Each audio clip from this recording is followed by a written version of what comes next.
sedang menulis penelitian tapi bingung memilih teori dan konsep yang tepat.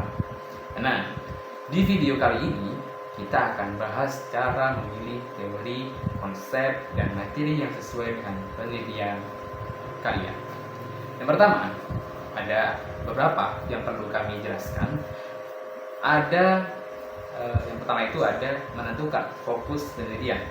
Jadi langkah pertama untuk menentukan fokus penelitianmu yaitu adalah dengan menentukan tujuan.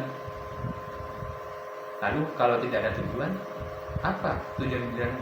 Misalnya, kalau kamu meneliti tentang ekonomi syariah di kalangan Gen Z, kamu harus mencari teori yang relevan dengan perilaku ekonomi dan prinsip syariah. Kemudian yang kedua itu ada menganalisis studi terdahulu. Nah, bagaimana itu?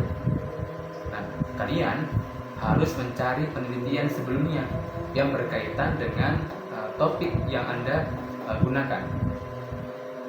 Di studi terdahulu itu bisa memberikan wawasan tentang teori apa yang sering digunakan dan bagaimana penelitian sebelumnya dilakukan.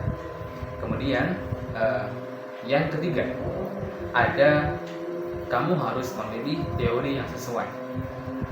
Nah, teori ini harus bisa menjelaskan fenomena yang kamu teliti.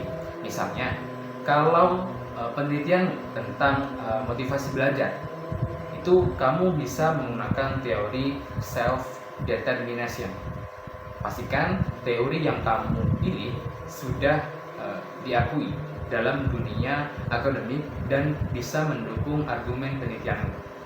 Itu poin ketiga. Yang poin keempat, ada menentukan konsep yang tepat. Setelah menentukan teori, kamu perlu memahami konsep-konsep yang relevan. Konsep ini harus jelas dan dimiliki definisi operasional, terutama jika penelitian bersifat kuantitatif. Misalnya, dalam penelitian kepuasan pelanggan, kamu harus tahu bagaimana cara mengukur kepuasan secara ilmiah. Itu penjelasan nomor 4. Dan kemudian 5, itu ada memilih materi dan referensi yang kredibel. Ini yang dimaksud adalah sumber referensi sangat penting bagi penelitianmu. Oleh karena itu, gunakan jurnal ilmiah, buku akademik, dan laporan penelitian terpercaya. Kemudian hindari sumber yang tidak jelas kredibilitasnya. Itu mempengaruhi pada penelitianmu. Karena kalau kita membicarakan suatu hal tanpa adanya dasar dan sumber yang jelas, itu namanya hoax. Kemudian yang keenam, itu ada menghubungkan teori, konsep, dan metode penelitian. Itu kalian pastikan teori dan konsep yang kamu pilih selaras dengan metode penelitian yang kamu gunakan. Jika penelitian menggunakan pendekatan kualitatif, teori yang dipilih harus mampu memberikan wawasan yang lebih mendalam. Jika kuantitatif, teori harus bisa menjelaskan hubungan antar variabel yang jelas. Kemudian yang ketujuh, ada menguji kelayakan dan konsistensi di tepatnya. Ini adalah poin pembahasan yang terakhir. Dari menguji kelayakan ini, apakah teori dan konsep yang kamu gunakan sudah relevan dan konsisten dengan penelitianmu? Kamu juga bisa berdiskusi dengan dosen, pembimbing, atau pakar di bidang yang kamu teliti. Nah, itulah penjelasan dari menentukan apa itu menentukan teori dan konsep. Nah, sekarang kamu sudah tahu kan memilih teori, konsep, dan materi yang tepat untuk penelitianmu.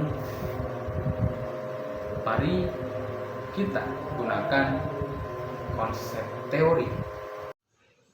Baik, selanjutnya kita akan membahas tentang variabel penelitian. Variabel penelitian adalah segala hal yang menjadi fokus utama dalam sebuah penelitian. Lantas, bagaimana cara menentukan variabel penelitian? Yang pertama, yakni menentukan rumusan masalah yang akan kita bahas. Yang kedua adalah menentukan tujuan penelitian. Yang ketiga adalah kajian literatur atau mengamati kajian-kajian terdahulu yang berhubungan dengan rumusan masalah kita. Yang keempat, yakni menentukan variabel. Menentukan variabel dapat dilihat dari rumusan masalah, tujuan, dan juga kajian literatur. Yang kelima adalah menentukan variabel secara operasional, yaitu bagaimana caranya variabel tersebut dapat diamati dan dapat diteliti secara operasionalnya. Begitu. Terima kasih. Baik, saya akan melanjutkan presentasi sebelumnya. Mengulas penelitian terdahulu melibatkan identifikasi sumber yang relevan, pemahaman konten, dan analisis untuk menemukan kesenjangan.